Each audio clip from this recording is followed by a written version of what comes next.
Et si je te disais que tu peux économiser 500 € par mois sans arrêter de sortir, sans arrêter de voyager ou de faire tes plaisirs, qu'est-ce que tu diras? Eh bien, dans cette vidéo, je vais te montrer exactement comment faire étape par étape pour économiser 500 € par mois. Je m'appelle Cyril et je crée des vidéos pour t'apprendre ce que l'école ne t'a jamais enseigné. Aujourd'hui, tu vas découvrir 5 astuces concrètes pour économiser 500 € par mois. Ce sont des astuces traitées et validées. On commence tout de suite par la première astuce. Astuce numéro 1. Si tu veux économiser 500 € par mois, tu dois obligatoirement commencer par suivre tes dépenses. La première chose à faire, c'est de savoir exactement où part ton argent. La majorité des gens ne savent même pas combien ils dépensent par mois pour leurs charges. D'autres ne savent même pas combien ils gagnent de manière précise chaque mois.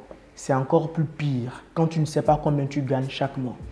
Prends 1 heure par mois pour revoir tes dépenses. Eh bien, tu verras comment tu dépenses inutilement ton argent dans des choses qui ne te servent vraiment à rien du tout.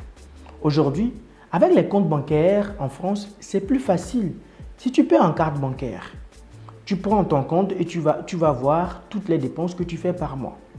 Il te suffit d'aller dans l'application et de voir combien tu as dépensé dans le mois. Et tu auras très exactement les choses pour lesquelles tu as dépensé. Si c'est l'alimentation, ça te dira alimentation. Pour ceux qui sont en Afrique, vous devez écrire toutes vos dépenses sur papier et surtout prendre les reçus quand vous achetez un truc. Ça vous permettra d'avoir un listing. Je ne sais pas si les banques en Afrique sont développées au point d'avoir un historique sur les achats, mais je pense que vous pouvez aussi écrire ce que vous dépensez sur papier pour avoir l'historique. Moi, j'ai par exemple découvert que je dépensais 50 € par mois en café, que je pouvais même faire chez moi à la maison, sans même en dépenser 50 € pour ça. Astuce numéro 2, pour économiser 500 € par mois, tu dois faire de petits changements dans tes habitudes. Eh bien, ce sont les petits changements qui créent de grands changements. Changer une seule habitude peut te faire économiser beaucoup, et vraiment beaucoup. En plus, tu n'as pas besoin de te priver, mais il te suffit de faire des choses autrement. Je viens de te donner mon exemple. Pour économiser 50 €, je ne m'abstiens pas de prendre le café, mais j'arrête de l'acheter en fait dehors et je le fais moi-même à la maison. Tu peux même économiser en n'allant pas là où le café est trop cher, par exemple dans des bars, à Starbucks et autres lieux. Un autre exemple, prendre le métro au lieu de prendre l'Uber pour quelques trajets peut t'économiser 100 € par mois. Après avoir vu dans quoi tu dépenses chaque mois, tu pourras en fait optimiser tes dépenses en les faisant autrement ou carrément en les supprimant. Car souvent, à part le loyer et le manger, le reste, c'est que pour le plaisir qu'on dépense. Dis-moi en commentaire quelle habitude tu pourras changer dès cette semaine. Astuce numéro 3, tu dois revoir tes abonnements et tes dépenses récurrentes. Beaucoup de gens payent pour des abonnements qu'ils n'utilisent même pas. Et si tu reprends tes abonnements aujourd'hui, tu vas te rendre compte que tu payes pour des choses qui ne te servent même pas. Tu n'y penses même pas, mais on t'enlève de l'argent pour ces choses-là. Les gens paient des abonnements qu'ils n'utilisent même pas. Les gens payent les abonnements de télévision qu'ils n'ont même pas le temps de regarder. Ils payent pour des applications qu'ils n'utilisent qu'une seule fois. Moi, par exemple, j'ai économisé 10 € sur mon assurance de voiture juste en les appelant pour déclarer que j'ai changé de situation. Parce que là où j'habite maintenant, il y a un garage et donc je ne gare plus dans la rue. Donc, mon assurance, le montant de mon assurance a baissé. Ne soyez pas en fait flemmard à propos de votre argent que vous gagnez durement.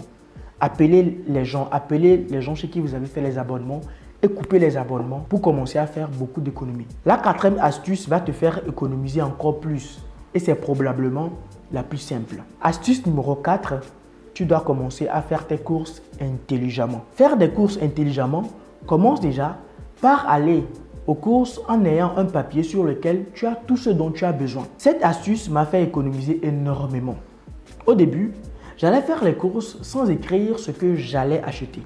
Et c'était terrible parce que j'achetais tout et n'importe quoi.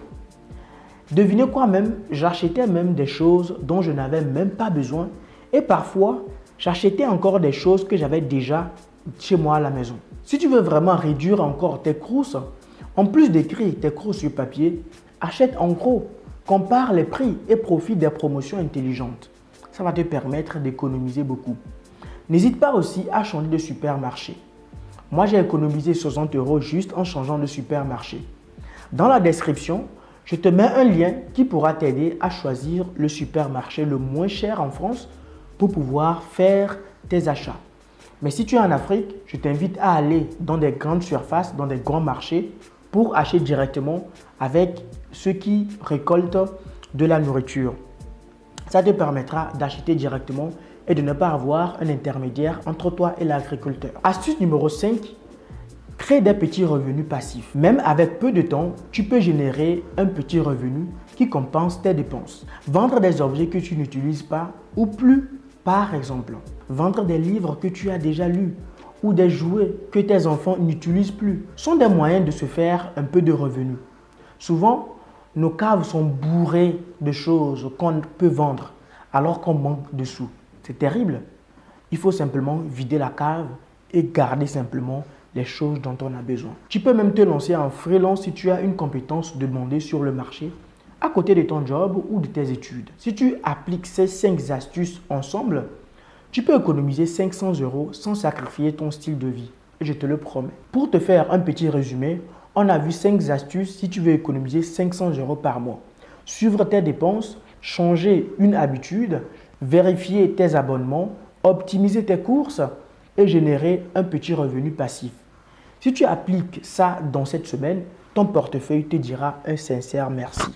Dis-moi quelle astuce tu utilises déjà en commentaire et abonne-toi pour ne pas rater les prochaines vidéos. À la prochaine.